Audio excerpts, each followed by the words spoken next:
Hi everyone, welcome to the biology concept. आज के इस सेशन में हम 50 एमसीक्यूज़ करेंगे, साथ ही साथ इसके एक्सप्लेनेशन को भी देखेंगे। और ये MCQs chapter ecosystem class 12th NCERT से लिए गए हैं।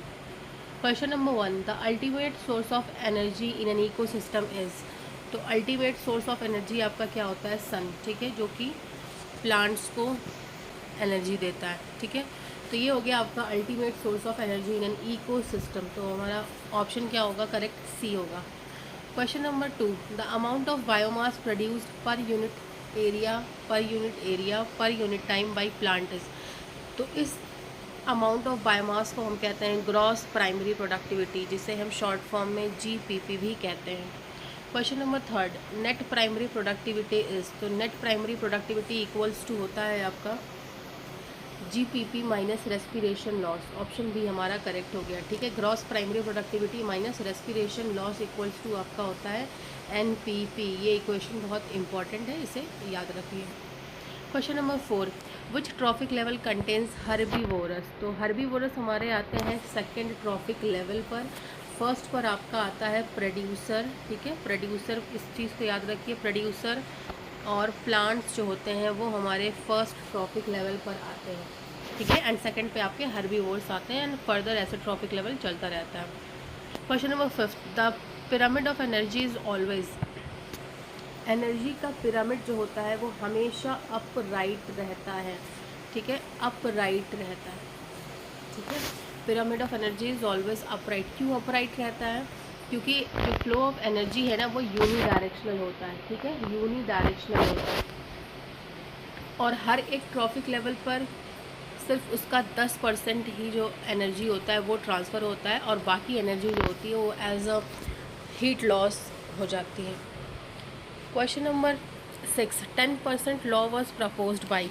तो 10% लॉ सबसे पहले ये जानिए कि होती क्या है। तो 10% लॉ जो है वो लिंडमैन ने दी थी, और इन्होंने ये कहा था कि जो भी एनर्जी, मान लीजिए कोई कंज्यूमर ले रहा है, ठीक है, फॉर एग्जांपल 100% वो एनर्जी किसी को ईट करके ले रहा है, ठीक है, बट जो नेक्स्ट ट्रॉफिक लेवल में उसकी एनर्जी ट्रांसफ़र होगी वो उसकी इस 100% की सिर्फ 10% होगी। बाकी एनर्जी जो 90% है वो उसकी एज अ हीट लॉस या फिर रेस्पिरेशन में लॉस हो जाती है, और सिर्फ उसका 10% ही एट ईच ट्रॉफिक लेवल, हर एक ट्रॉफिक लेवल पे उस एनर्जी का सिर्फ 10% ही ट्रांसफ़र होता है। और ये परसेंट लॉ जो थ्योरी थी वो प्रपोज की थी इन्होंने, 10% लॉ थ्योरी लिंडमैन ने की थी। ओके, नाउ क्वेश्चन नंबर 7 आपका क्या कह रहा है? Decomposers mainly belong to. तो डिकम्पोजर वो होते हैं जो कि ह्यूमस को बनाते हैं, ठीक है, या किसी चीज़ को डिग्रेड करते हैं, डेड चीज़ों को डिग्रेड और डिकेइंग मैटर में कन्वर्ट करते हैं। तो डिकम्पोजर्स जो होते हैं वो मेनली बिलोंग करते हैं आपके फंजाई और बैक्टीरिया से। ऑप्शन बी हमारा करेक्ट हो गया। क्वेश्चन नंबर 8 हमारा क्या कह रहा है? Which is a grazing food chain. Grazing food chain यानी कि आपका घास खाने वाली food chain, something related to grass, ठीक है। तो ग्रास को कौन ईट कर रहा है? आपका रैबिट, एंड रैबिट को फॉक्स। तो ये आपकी क्या हो गई? ग्रेजिंग फूड चेन हो गई। ऑप्शन 1 हमारा करेक्ट हो गया, A. Question number 9, food chain beginning with dead organic matter is. ठीक है, वो फूड चेन जो डेड ऑर्गेनिक मैटर से स्टार्ट हो रही हो, शुरू हो रही हो, उससे हम कहते हैं क्या? डेट्राइटस फूड चेन, ठीक है, detritus food chain. Option C हमारा करेक्ट हो गया। Question number 10, ecological efficiency between trophic levels is approximately. तो इकोलॉजिकल इफिशियंसी जो होती है बिटवीन ट्रॉफिक लेवल वो सिर्फ 10% होती है, वही लिंडमैन थ्योरी आपकी, ठीक है। क्वेश्चन नंबर 11, ये भी क्वेश्चन आ चुका है, स्टैंडिंग स्टेट रेफर्स टू, ठीक है, ये क्वेश्चन पूछा जा चुका है। तो स्टैंडिंग स्टेट जो होता है वो आपका रेफ़र करता है amount of inorganic nutrient present at a given time, ठीक है। सबसे पहली बात यहाँ पे ध्यान देने वाली क्या है? इनऑर्गेनिक न्यूट्रिएंट की बात कर रहा है, ना कि ऑर्गेनिक की। तो standing state refers to amount of inorganic nutrient present at a given time. Option B हमारा करेक्ट हो गया। Question number 12, pyramid of biomass में बी इन्वर्टेड इन। तो पिरामिड ऑफ बायोमास जो होता है वो हो सकता है कि इन्वर्ट हो जाए। What is inverted? This kind of pyramid, ठीक है, दिस इज़ इन्वर्टेड पिरामिड। जब जो प्रोड्यूसर की जो अमाउंट होती है ना प्रोड्यूसर की, वो बहुत कम हो, ठीक है, और टॉप कार्निवोरस की जो लेवल अमाउंट हो ना वो बहुत ज़्यादा हाई हो, तो इस तरह के जो पिरामिड बनते हैं इसे हम कहते हैं इन्वर्टेड पिरामिड, ठीक है। तो ऐसे पिरामिड आपको देखने को मिलते हैं पॉन्ड में या फिर एक्वाटिक इकोसिस्टम में। एक्वाटिक इकोसिस्टम में ये भी क्वेश्चन पूछा जाता है, एक्वाटिक इकोसिस्टम में आपको इन्वर्टेड पिरामिड ऑफ बायोमास देखने को मिलता है, ठीक है। यहाँ पे जो हर्बीवोरस जो प्रोड्यूसर होते हैं ना वो बहुत कम अमाउंट में प्रेजेंट होते हैं, तो इसीलिए पिरामिड ऑफ बायोमास जो पॉन्ड या इकोसिस्टम पॉन्ड या फिर एक्वाटिक इकोसिस्टम का होता है वो इन्वर्टेड होता है। Okay, question number 13, which nutrient cycle is sedimentary. तो फॉस्फोरस की न्यूट्रिएंट साइकिल जो है वो आपकी सेडिमेंटरी होती है। Sedimentary which is something related to rocks, ठीक है, सेडिमेंटरी रॉक्स, ठीक है, rocks. Okay, question number 14, major reservoir of carbon is, ठीक है। तो कार्बन का जो सबसे ज़्यादा रिजर्वायर होता है, जिसके पास सबसे ज़्यादा अमाउंट ऑफ कार्बन प्रेजेंट होता है, वो होता है आपका ओशियंस, ठीक है। ये भी इंपॉर्टेंट क्वेश्चन है काफ़ी। तो ओशियन के अंदर जो है वो सबसे ज़्यादा कार्बन रिजर्वायर होते हैं। Question number 15, largest reservoir of nitrogen is. तो नाइट्रोजन का सबसे लार्जेस्ट रिजर्वायर है आपका एटमॉस्फेयर। हमारा एटमॉस्फेयर में सबसे ज़्यादा नाइट्रोजन रिजर्वायर प्रेजेंट होते हैं। क्वेश्चन नंबर 16, विच bacteria convert ammonia into nitrites. Another very important point है, ये बहुत ही इंपॉर्टेंट क्वेश्चन है ये। कौन से बैक्टीरिया कन्वर्ट करते हैं अमोनिया को टू नाइट्राइट, ठीक है, याद कर लीजिए इसको। तो नाइट्रोसोमोनास जो होते हैं, ऑप्शन ए हमारा जो है, ये ऐसे बैक्टीरिया होते हैं जो कि अमोनिया को नाइट्राइट में कन्वर्ट करते हैं। Nitrites, Nitrosomonas bacteria. Okay, question number 17, nitrites are converted into nitrates by, ठीक है। अब नाइट्राइट जो कन्वर्ट हो रहा है नाइट्रेट्स में, वो करता है आपका नाइट्रोबैक्टर। ऑप्शन सी हमारा करेक्ट हो गया। Question number 18, conversion of nitrates into nitrogen gas is. तो नाइट्रेट्स का नाइट्रोजन गैस में चेंज हो जाना आपका कहलाता है डीनिट्रिफिकेशन, ठीक है। एक रिवर्स प्रोसेस हो जाती है, तो इसे हम कहते हैं denitrification. Question number 19, which ecosystem has highest productivity. Another very important point, highest productivity जो होती है वो आपकी ट्रॉपिकल रेन फॉरेस्ट की होती है, क्योंकि यहाँ पे सबसे ज़्यादा ट्रीज़ प्रेजेंट होते हैं, प्रोड्यूसर्स हमारे प्रेजेंट होते हैं। ओके, प्रोड्यूसर्स प्रेजेंट होते हैं ट्रॉपिकल रेन फॉरेस्ट में, इसलिए इस इकोसिस्टम की सबसे हाईएस्ट प्रोडक्टिविटी होती है। Question number 20, secondary productivity refers to. तो हम यहाँ पे बात कर रहे हैं सेकेंडरी प्रोडक्टिविटी की। तो सेकेंडरी प्रोडक्टिविटी जो है वो बायोमास प्रोड्यूस्ड बाय कंज्यूमर होता है, ठीक है।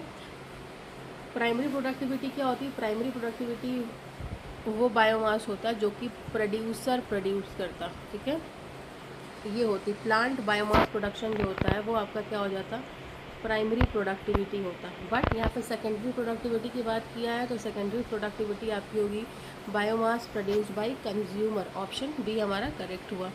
Question number 1, the term ecosystem was coined by. बहुत बार पूछा जा चुका है, तो इकोसिस्टम का जो टर्म था वो कॉइन किया था, वो सबसे पहले यूज़ किया था किसने? टैंसले ने किया था, ठीक है। ऑप्शन ए हमारा करेक्ट हुआ। Question number 22, which is not an abiotic component. Abiotic component नहीं, what is biotic component and abiotic component? तो एबायोटिक कंपोनेंट वो होते हैं जो लिविंग होते हैं, हाँ लिविंग होते हैं, ठीक है। सॉरी, एबायोटिक कंपोनेंट जो नॉन लिविंग होते हैं, और बायोटिक वो होते हैं जो लिविंग होते हैं, ठीक है। तो इसमें आपको कौन सा, light, water, temperature and bacteria, इन सब में आपको लिविंग कौन दिख रहा है? आपका बैक्टीरिया है, ठीक है। यहाँ पे बात कर रहा है एबायोटिक की। तो abiotic component light, water and temperature है, वेयर एज बैक्टीरिया जो है वो बायोटिक कंपोनेंट है। Question number 23, detritus consist of. तो डेट्राइटस कंसिस्ट करता है आपका डेड ऑर्गेनिक मैटर का, detritus. Question number 24, study of interaction between organism and eco environment is called. तो interaction between organism and environment की स्टडी को हम कहते हैं इकोलॉजी, ठीक है। Question number 25, first trophic level is occupied by, मैंने पीछे बताया था आपको, हमेशा फर्स्ट ट्रॉफिक लेवल जो होगा वो प्रोड्यूसर कंटेन करता है। Question number 26, which ecosystem generally shows inverted pyramid of biomass. ठीक है, बायोमास की बात कर रहा है, इन्वर्टेड बात कर रहा है, तो मैंने पीछे बताया था आपको पॉन्ड जो है, एक्वाटिक इकोसिस्टम जो है वो पिरामिड ऑफ बायोमास जो होता है उसमें इन्वर्टेड होता है, क्योंकि इनमें प्रोड्यूसर की जो मात्रा होती है वो सबसे कम होती है, और वेयर टॉप कार्निवोर्स जो होते हैं वो सबसे हाईएस्ट अमाउंट में प्रेजेंट होते हैं। Question number 27, movement of nutrient through biotic and abiotic component is. ठीक है, movement of nutrient through biotic and abiotic component is called nutrient cycle. हमारे एटमॉस्फेयर में कार्बन साइकिल चलती है, फॉस्फोरस साइकिल चलती है, नाइट्रोजन साइकिल चलती है, तो ये सारी साइकिल्स जो है वो एक तरीके की क्या शो करती हैं, एबायोटिक एंड बायोटिक कंपोनेंट के मूवमेंट को शो करती हैं, उनके थ्रू मूव करती हैं, तो इस साइकिल को हम कहते हैं nutrient cycle. Question number 28, which is a decomposer. Decomposer यानी किसी चीज़ को वो डिकम्पोज कर दे, मीन्स उसको गला सड़ा दे। ठीक है, तो ये आपको क्या दिख रहा है, hawk no, deer no, tiger no, but हाँ मशरूम जो है वो एक जो है क्या है, डिकम्पोजर है। Question number 29, ecosystem requires a constant supply of. हमारे इकोसिस्टम को एक कांस्टेंट सप्लाई ऑफ एनर्जी चाहिए होती है। ठीक है, ऑप्शन सी हमारा करेक्ट हो गया। Question number 30, humus formation is called. Humus के फॉर्मेशन को हम कहते हैं क्या, ह्यूमिफिकेशन। ओके, ऑप्शन बी हमारा करेक्ट हो गया। Question number 31, conversion of organic matter into inorganic substances.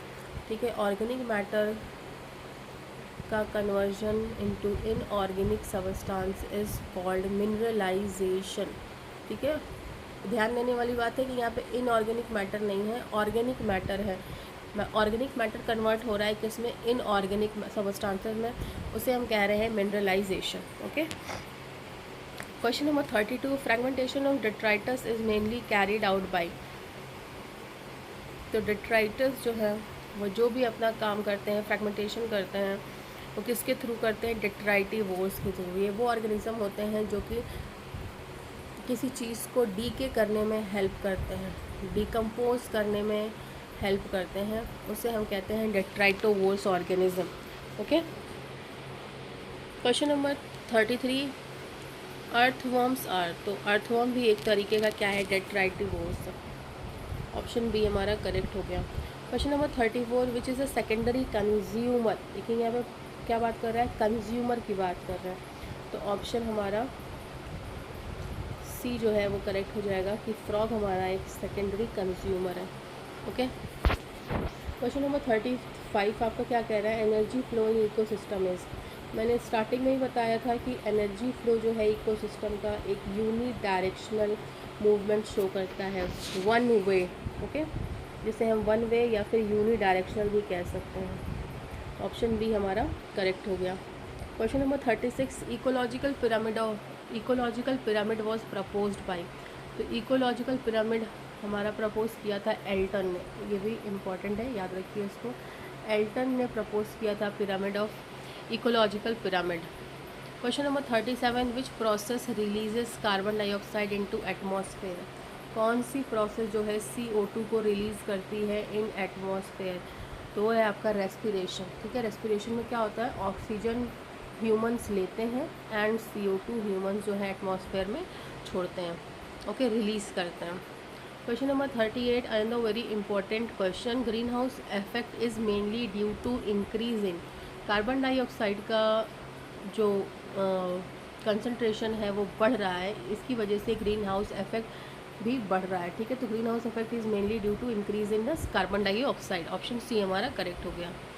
Question number 39, most important limiting nutrient in aquatic ecosystem. ठीक है, सबसे इम्पॉर्टेंट लिमिटिंग न्यूट्रिएंट जो होता है हमारे इकोसिस्टम के अंदर क्या होता है, एक्वाटिक इकोसिस्टम के अंदर क्या होता है, एक्वाटिक इकोसिस्टम लिमिटिंग न्यूट्रिएंट कौन सा होता है आपका, फॉस्फोरस होता है। तो ऑप्शन बी हमारा करेक्ट हो गया। क्वेश्चन नंबर 40, अ फूड वेब इंक्रीजेज। एक फूड वेब क्या इंक्रीज़ करती है, इकोसिस्टम स्टेबिलिटी को इंक्रीज़ करती है। क्वेश्चन नंबर 41,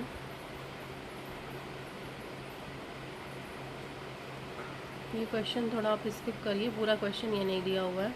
तो क्वेश्चन नंबर 43 आपका क्या कह रहा है, which step of decomposition involves formation of humus.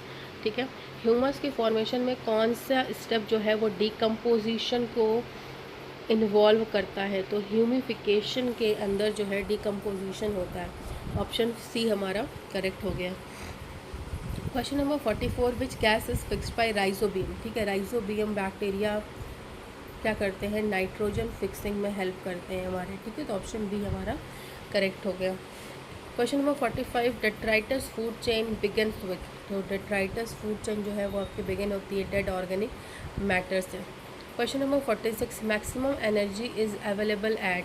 तो सबसे ज़्यादा एनर्जी जो होती है वो आपकी अवेलेबल होती है प्रोड्यूसर के अंदर, जिसके अंदर प्लांट्स आते हैं। क्वेश्चन है मैक्सिमम एनर्जी किसके पास अवेलेबल होती है। तो प्रोड्यूसर के पास सबसे ज़्यादा एनर्जी होती है और सबसे कम एनर्जी जो होती है वो आपकी टर्शियरी कंज्यूमर के पास होती है। अगर यही क्वेश्चन लोवेस्ट पूछ लेता तो आपका ऑप्शन क्या हो जाता करेक्ट, टर्शियरी कंज्यूमर हो जाता। Okay, question number 47, example of tertiary consumer is. तो टर्शियरी कंज्यूमर का एग्जाम्पल है आपका स्नेक। ठीक है,